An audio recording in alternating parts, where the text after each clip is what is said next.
Hello students, welcome to Gyanjyoti coaching centre. Gyanjyoti coaching সেন্টারের পক্ষ থেকে তোমাদের সকলকে জানাই স্বাগত। তো স্টুডেন্টস, আজকে আমি যে বিষয় নিয়ে তোমাদের সামনে চলে এসেছি তা হলো শ্রীগুপ্ত সম্পর্কে। তো আলোচনা শুরু করার পূর্বে তোমাদের একটা ছোট্ট ইনফরমেশন দিয়ে রাখি যে তোমরা যারা আমাদের সাথে অনলাইনে যুক্ত হতে চাইছো কিংবা নোটসপত্র পেতে চাইছো, তারা উপরের এই দুটো নাম্বারের মধ্যে যে কোনো একটিতে যোগাযোগ করে আমাদের সাথে যুক্ত হতে পারো। তো চলো আর দেরি না করে আমরা আজকের আলোচনা শুরু করি। তো আজকের আলোচনার বিষয় হলো শ্রীগুপ্ত সম্পর্কে। তো শ্রীগুপ্ত সম্পর্কে বলা যায় যে গুপ্ত সাম্রাজ্যের প্রথম শাসক ছিলেন শ্রীগুপ্ত, বা শ্রীগুপ্তই ছিলেন গুপ্ত সাম্রাজ্যের প্রতিষ্ঠাতা। তো শ্রীগুপ্তের রাজত্বকাল ছিল 240 খ্রিস্টাব্দ থেকে 280 খ্রিস্টাব্দ পর্যন্ত, এবং বিভিন্ন বিবরণ থেকে শ্রীগুপ্ত সম্পর্কে জানা যায়।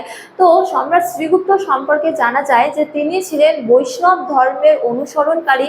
এছাড়া তার এক গুরুত্বপূর্ণ উপাধি হলো মহারাজাধিরাজ।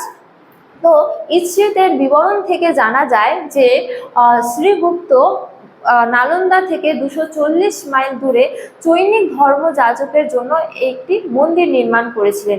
এই মন্দিরটি মূলত চীনা মন্দির নামেও পরিচিত। এছাড়া শ্রীগুপ্তের পুত্রের নাম হলো ঘটোৎকচ গুপ্ত। তো বিভিন্ন বিবরণ থেকে জানা যায় যে সম্রাট শ্রীগুপ্ত মূলত মগধের বেশ কিছু অঞ্চলে তার শাসন পরিচালনা করতেন। অর্থাৎ শ্রীগুপ্তের শাসনকালে গুপ্ত সাম্রাজ্য কেবলমাত্র মগধের এক ক্ষুদ্র অঞ্চল জুড়েই ছিল। তো স্টুডেন্টস, এই ছিল আজকের আমার আলোচনার বিষয়। তোমাদের ভালো লাগলে ভিডিওটি অবশ্যই লাইক করে বন্ধুদের সঙ্গে শেয়ার করো, এবং আমাকে অবশ্যই কমেন্ট করে জানিও তোমাদের ভিডিওটি কেমন লেগেছে। তোমাদের সাথে দেখা হবে অন্য এক ভিডিওতে, অন্য এক টপিক নিয়ে। ততক্ষণ ভালো থাকো, সুস্থ থাকো। Thank you.